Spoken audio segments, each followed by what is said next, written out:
Hi, everybody, and welcome back to Dr. Cammy and Karen Go Keto, where we are trying to transition from a standard American diet. We are transitioning. We have transitioned pretty much from a standard American diet to a keto diet, and now we're transitioning from a keto to a carnivore. Who knows if it's a permanent carnivore or if we're going to flip back and forth from keto to carnivore. But right now Cammy and I move slow.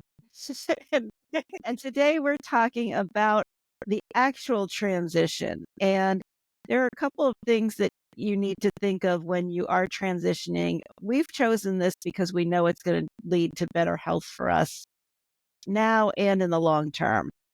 And so one of the things you need to know is where are you in your diet? What are your habits? Like when I first started this with Cammy, or somewhere along the way, I was doing a daily run to Oberweis for chocolate malt, if you remember that, Cammy. Mm-hmm. And daily Diet Cokes. And so when you know where you're at, it's easier to determine how to get to where you're going. And one of the things is about, just like when you're traveling, you make some travel plans. So Cammy, what do you have to say about that? So I think that's right. What we hope to do in this channel is meet you where you're at and try to help you get along in your journey, or just have you experience what we go through, our ups and downs and ins and outs, and get something out of that. One of the things that I learned trying to go through this event of this lifestyle change is trying to be prepared. And by that, I mean, have things in my purse for emergencies. I usually have some nuts, which aren't carnivore. And for my sugar addiction, they are considered a borderline food, which can be something that triggers you to want more sugar. So I try to use them sparingly, but they do carry well in my purse in a little Tupperware. And they do seem to give me enough energy to push me through to wherever, until I need to get where I'm going. And that is a habit that I had before this journey, and I'm keeping that. Another habit that I'm moving into as far as keeping things with me are the little mini beef sticks that are made by Archer. There's no sugar in them, and that's a big thing for me. And I get them at Costco, and they do cost some money. And I don't really like them because they're processed, and I don't really, I'd rather have something fresh. But those are good to have in my purse, in the bottom of my purse. I just used them actually yesterday. I ate 2 of them because I was finding myself in a situation where I was like, okay, I'll do this, then I'll go home. And as I was running that errand, I got too hungry to wait, and I didn't want to make a poor choice. So I had those with me. I ate a couple of those, and I got myself home to eat my proper meal. So as you go through this, you'll instill new habits. And the other thing that I think is really important too, that I could certainly use more work on and continue to work on it, is prepping food and having food ready. One of the things I try to have ready right now is cooked steak. I try to have that in my fridge at all times ready for me to eat. And I take some food scissors and I cut it down in little strips and cut them in little pieces.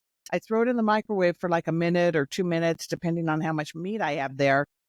Throw some butter on it and eat it. And that's what I ate this morning for breakfast, which, by the way, I'm learning how to enjoy steak and butter.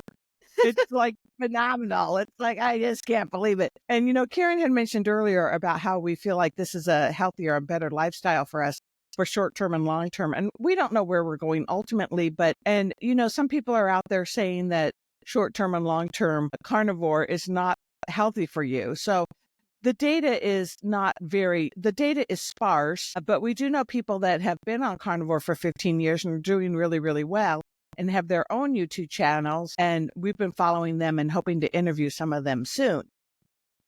Well, and also we have, millions of years of prehistoric man that ate mainly animal products because they didn't have fruits and vegetables available to them. And the fruits and vegetables they had available were nowhere near like they are today, because today it's full of sugar. They're hybrid.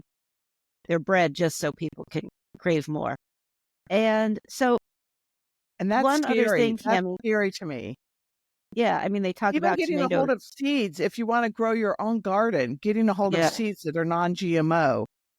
Yeah, but even those are hybrid to be fruity and sweet. The tomatoes are hybrid, even if they're, even if they're going to be an organic tomato, they're hybrid to be Right. That's what I'm sugar-free. saying. Like, where do you get seeds that are from a seed of like a tomato, like, even 2,000 years ago? Where do you get a seed? Yeah.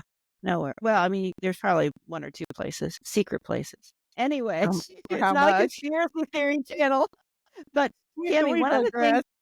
one of the things that you always or often had available to you was hard-boiled eggs, if you recall. Those are things that really they're filling, or it just depends on, is it going in your purse? Is it going in a lunch bag? Is it going to have a little ice pack with it? And do you carry around a cooler? It really just depends on how, what is your level of need. I prefer not to carry around food, and to, just eat when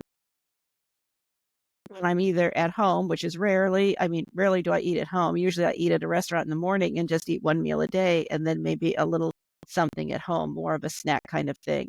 But a lot of people use dehydrators. There's all kinds of tools that you can use. You can make your own. If you have a dehydrator, you can make your own beef jerky. You can also make it in your oven, but it takes a lot longer.